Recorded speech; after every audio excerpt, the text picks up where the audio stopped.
besties, book besties. This is the book I'm going to read from today. It's called We Never Said Goodbye. I'm going to start my reading in the middle of chapter 12. It's a flashback scene between Simon and Fiona. They're in high school. Fiona's 15, Simon's 17. I'm just going to jump right in and you guys can enjoy the reading. You can't pick Fiona, Simon growled at Riley. A bunch of us had walked to the playfields behind my house after school. I grabbed a rubber red ball and suggested we play, and everyone was down. Simon and Riley called captain, so they got to pick the teams. Riley got to pick first, and he selected me. I may have been short at 15, but I was as fast as lightning and a hell of a pitcher. Riley knew it, so he picked me. I high-fived him, then stood beside him, waiting for Simon to select his first team member. Sweepy always plays on my team, Simon said angrily. He was actually pounding his chest like a gorilla. My best friend was behaving like a wild animal. Simon was a big guy at 17, bigger and taller than the other guys in school. He was already a starter on our high school varsity basketball team. He played forward because he could shoot, throw, and get rebounds.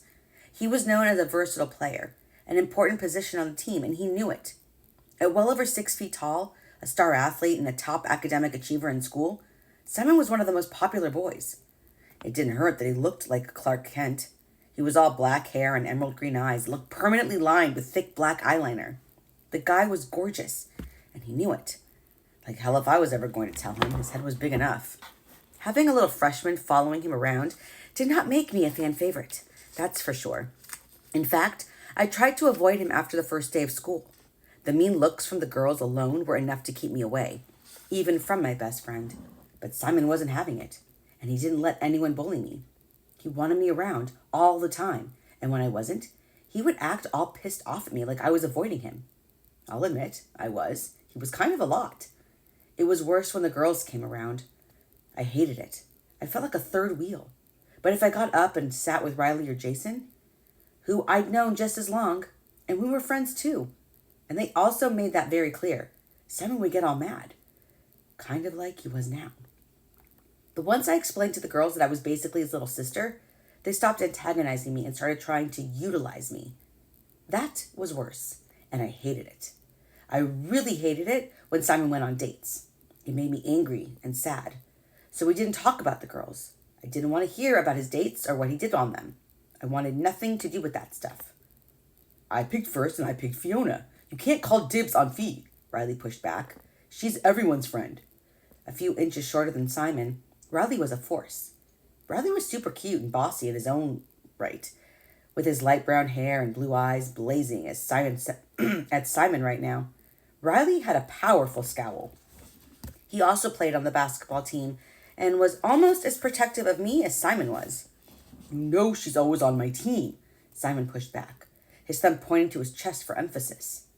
Simon, just pick someone else. We want to play already, Jason scoffed, getting between his two friends.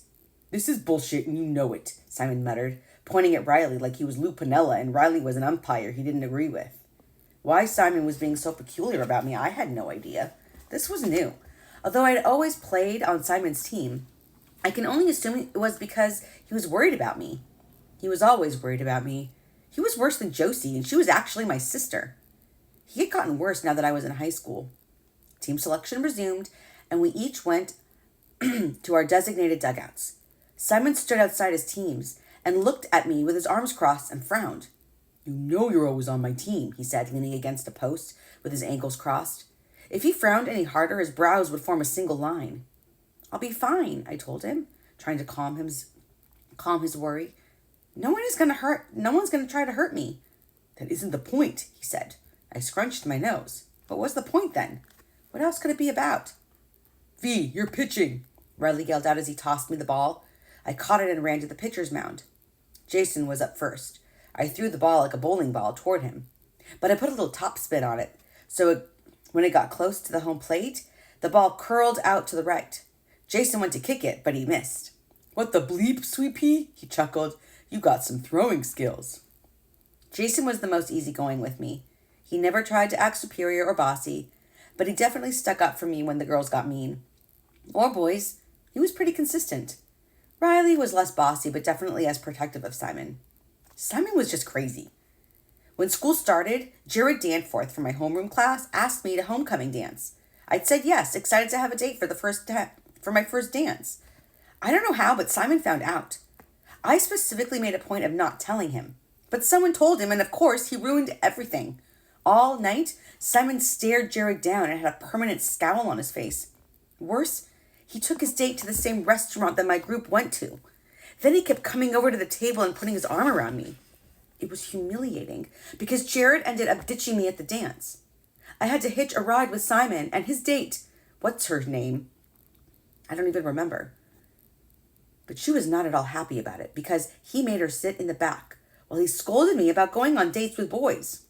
Seriously? She asked when he pulled up to her house first. He looked at her, confused. What? He asked. He turned back to her and watched her get out of the truck. He didn't even open the door for her. You're an a-hole, I told him. Watch your mouth, he scolded. I rolled my eyes. You treated her like garbage, I said, pointing to her house as he drove off. He just shrugged. Then he resumed yelling at me about boys and bad decisions. He was so embarrassing. After that, none of the boys in my grade wanted to hang out with me. Not one. Now no one was going to play ball with me either. He was ruining high school for me. Come on, Jason goaded. He smirked while he waved his hands at me. I chuckled and pointed at Jason after he missed a pitch number 2. You got mad skills, sweet pea, mad skills, he laughed. But I've got one more shot. He clapped his hands. Yes, confidence is key when you can't kick worth bleep, I hounded. Fiona, Simon yelled. Don't swear. Oh my God. I could feel my face turn red. I was heating up and my smile dropped. Simon dropped the F-bomb more than anyone I knew, so I flipped him off in retaliation for his public scolding as I walked back to the pitcher's mound. What the bleep, Fiona? He bellowed. Simon Matthew Downing, stop it now, I demanded, pointing my finger at him.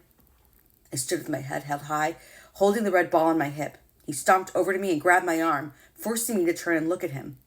I turned my head to Riley, who ran over from left field. Cy, you're embarrassing me, I said in a hushed tone. You're embarrassed. You know you can't swear. Then you flip me the bird, Simon whispered hoarsely. I hate when you swear. Dude, you've got to chill the bleep out, or none of the guys will play ball with Fiona again, Riley pleaded. Dude, let her go, Riley added, getting between us. Well, maybe that's for the best, Simon said. Well, fine then. I had had enough. I hurled the ball at Simon, elbows out to fling it at him as hard as I could, then stalked off the field. Bleep you, I yelled at Simon, pointing my finger at him as I stomped away. Good for you, Jason yelled. I was mortified by how mean Simon had been. If he didn't think I was cut out to play with him and my friends, because Riley and Jason were my friends too, Simon could go bleep himself. Bleep, bleep, bleep, I screamed, my hands and fists in the air. I was done. I was done with Simon. He was always telling me what to do, getting involved in my love life. I didn't even have a love life because of Simon too. I didn't tell him who he could and couldn't date. I didn't tell him the girls he saw were stupid and annoying, and they were. They all were. I didn't understand why he even dated them. But right now, I didn't need him embarrassing me in front of everyone. I didn't need him telling all the boys to stay away from me. I hated being at the same school as Simon. Same school Simon was a dick. Same school Simon sucked. And that is where I'm going to stop because that is a very long reading. I hope you enjoyed it. We Never Said Goodbye. It's available on Amazon, Kindle Unlimited. I hope you enjoy it.